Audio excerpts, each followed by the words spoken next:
Enem, Unicamp, Unesp, Fuvest, UFPR, UERJ, UFO. Sabe o que isso tem a ver com um pato? Ou melhor, com a síndrome do pato? Se você não sabe, talvez sofra com essa síndrome, fique no vídeo que eu vou falar um pouco mais sobre.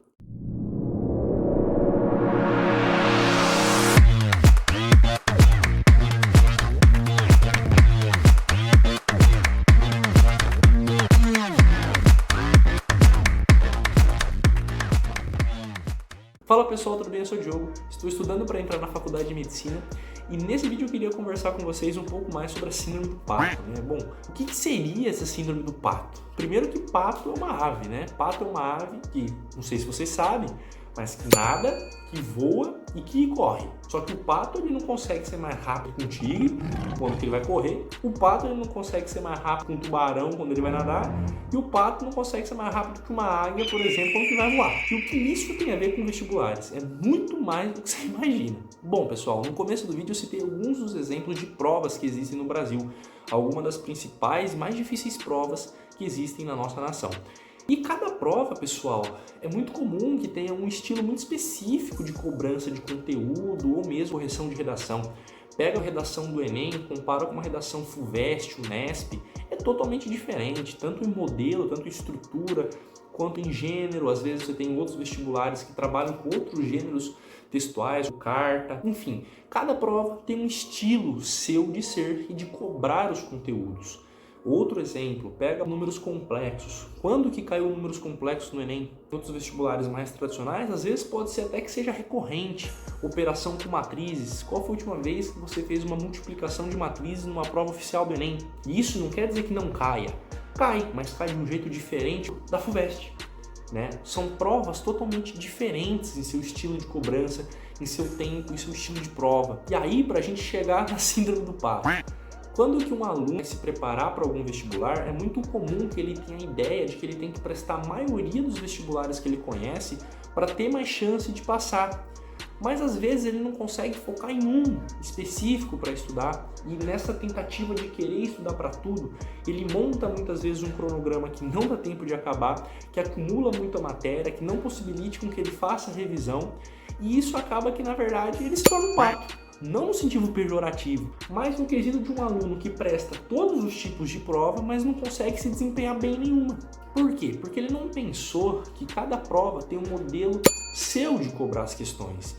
E que às vezes você ter uma prova só como alvo é muito melhor e te dá muito mais chance de passar se você estudar somente para ela do que se você fosse prestar todas que você conhece. Quando você vai fazer simulados, é muito importante que você treine por modelos antigos de prova antes de fazer a sua prova atual. Se você determina que você vai fazer 10 anos de uma prova antiga, você vai ter que separar bons fins de semana para encaixar esses 10 anos no seu cronograma.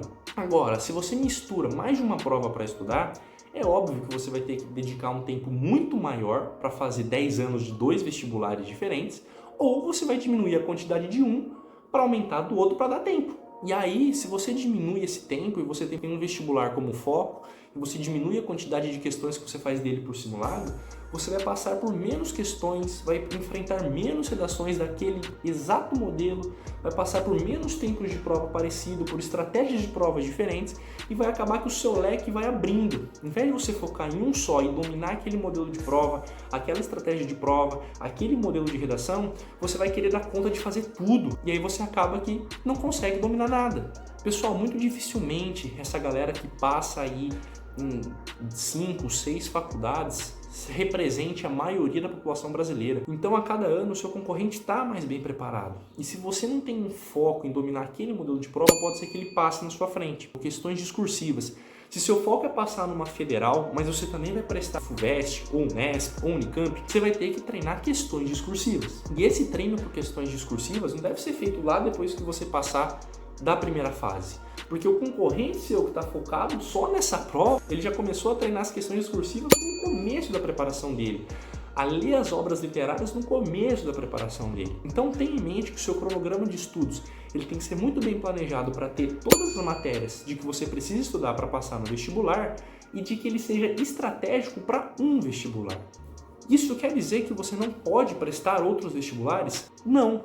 Só que tenha em mente que em um você vai ter que se desempenhar muito mais, que em um vai ter que ser o seu foco, que você vai ter que fazer mais redações de um vestibular, que você vai ter que treinar mais modelo de questões de um vestibular, de ter uma estratégia de prova para um vestibular, do que ser uma coisa muito genérica e querer aplicar isso em todos. Então suponha que o seu caso seja focar em mais vestibulares. Adote um como principal e tente encaixar simulados, redações do outro também na sua rotina, mas faça mais provas de um, daquele que você tem mais confiança, daquele que se você passasse nos dois, qual você escolheria? É esse que você tem que ir atrás, é esse que você tem que focar mais, é esse que você tem que fazer mais revisões dos conteúdos que caem nele, dos modelos que caem nele.